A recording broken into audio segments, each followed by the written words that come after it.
ഓണക്കോടിയായി വെള്ളിക്കസവുള്ള കൈത്തറിമുണ്ട്, പെരുന്നാളിന്റെ പളപളപ്പുള്ള കണ്ണഞ്ചു നിറത്തിൽ കൂർത്ത, കണ്ണു നിറയെ സുറുമ.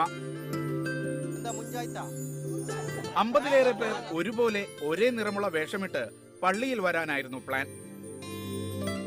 നമ്മളെല്ലാവരും വർക്ക് ചെയ്യുന്നത് മദീനസായ ഷോപ്പിംഗ് സെന്ററിന്റെ അകത്താണ്. ഇതൊരു ഐഡിയ ഇട്ടത് ഷർഫുദ്ദീനാണ്, നമ്മുടെ കൂട്ടത്തിലുള്ള. അവനാണ് ആദ്യമായി ഐഡിയ തോന്നിയത്.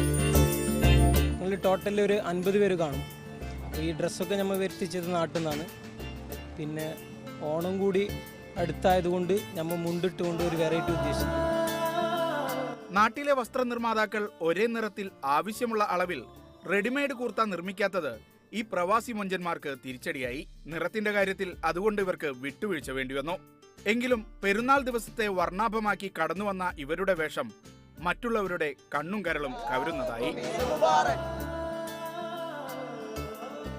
ആഘോഷം ഏതായാലും കാസർഗോഡെ മൊഞ്ചന്മാർക്ക് ഒരു ഡ്രസ് കോഡൊക്കെ കാണും. അത് ഗൾഫിലായാലും ശരി, നാട്ടിലായാലും ശരി. അബുദാബിയിൽ നിന്നും ക്യാമറ പേഴ്സൺ ഫഹീം മുഹമ്മദിനൊപ്പം ഷിനു ഷംസുദ്ദീൻ, മീഡിയ 1.